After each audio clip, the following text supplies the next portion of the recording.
Welcome to this James the Bike Guy, where we're going to check out an affordable enduro bike. A bike that's still made with aluminum frames when everyone else is going to carbon only, and sports 170 millimeters of front travel and 160 millimeters of rear. That's right, we're checking out the Fuji Auric LT. And we're going to go into some of the features and designs of this 1.5 level version, talk about what it's all about, as well as find out exactly what it weighs. So if this kind of thing is interesting to you, I suggest you sit back and let's check out this bike together.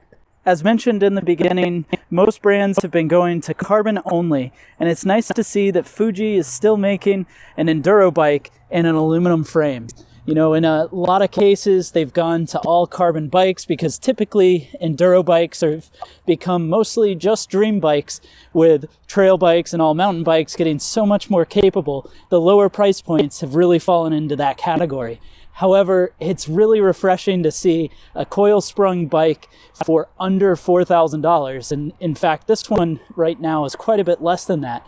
And it should make for a really fun bike for somebody who would go to a bike park, but also want to be able to ride around the trails, their own jump lines in the local state forest. And this particular rig we're checking out here, the Auric, comes in two levels. They have an Auric, which is a shorter travel version, and then this, being the LT version, means that it's set up with 160 millimeters of MLink rear suspension. And MLink rear suspension is a 4-bar linkage setup, similar to, say, a horse link, but a little bit different. And what's different between this and horse link is basically a horse link goes right down there and is a 4-bar setup. And this, having the pivot about halfway through the chainstay length, does still make it a 4-bar style with 1, 2, 3, and then 4 bars. However, it changes the wheel path a little bit and it allows them to adjust some of the progressivity. And so this suspension design is set up on the Auric LT to be able to run this coil shock for super supple rear suspension performance. And that mates up this 160 rear with the 170 fork up front. And the coil spring running this rear suspension is going to be the Rockshox Super Deluxe Coil Select. So this is an affordable version of their Super Deluxe. Still runs an external oil reservoir. You've got adjustment for preload onto the spring, and of course you can adjust that spring, replace it with a different weight based on your body. And then the front suspension, the 170 millimeters up front, is courtesy of a Rockshox Yari RC. This Yari RC is definitely a real beefy fork. 35 millimeter stanchion, of course, boost up front. You're going to then have your damping unit, which has lots of adjustment from open all the way to nearly firm. And this is air adjustable with the ability to swap out air tokens in the fork to adjust the progressivity. And this Auric LT is a 27.5-inch wheeled version bike.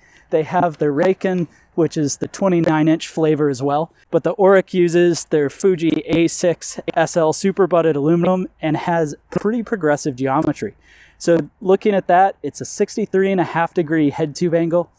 The seat tube angle depends on the frame size, but in a size medium like we're looking at here, it's 75.5 degrees. And then the chainstay length is 425.3 millimeters. And those are some pretty impressive numbers on this enduro machine. Moving into the drivetrain, this being the Auric 1.5, this is the least expensive flavor of the Auric LT.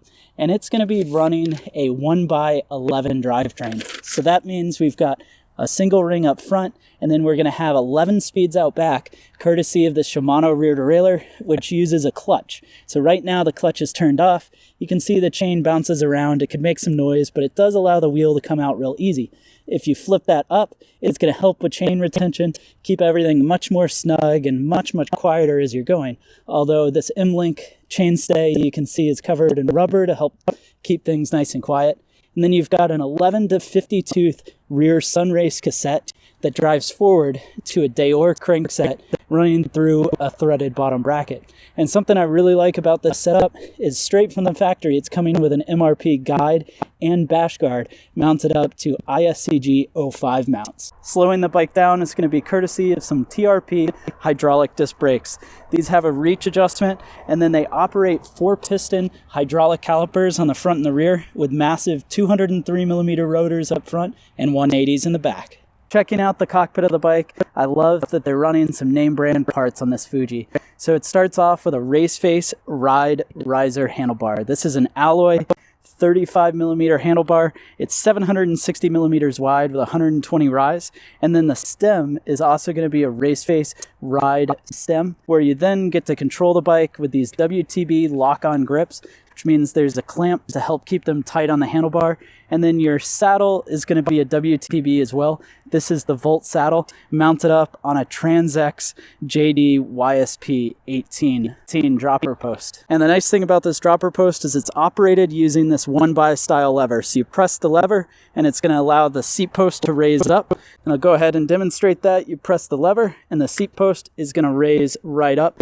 And that allows you to run your preferred pedaling position, press the lever with your body weight on, drop the saddle out of the way when you're going down something, but then raise it back up to get back to the top of the climb. Now the Auric is connected to the trail via some Maxxis tires on both the front and the rear. So it runs a super aggressive Maxxis Assegai front tire, and it's 27.5 by 2.5 inch wide on their YT trail. And then these are mounted up with some WTB STI 30 rims. The STI 30 rim is a 30 millimeter internal rim, of course tubeless ready, and in back is the Maxxis Minion DHR2. This is going to be a great rear tire, 2.4 inches wide, exo protection both on the front and the rear, and of course these are tubeless ready right out of the box. The actual weight of the Fuji Auric 1.5 comes in and weighs.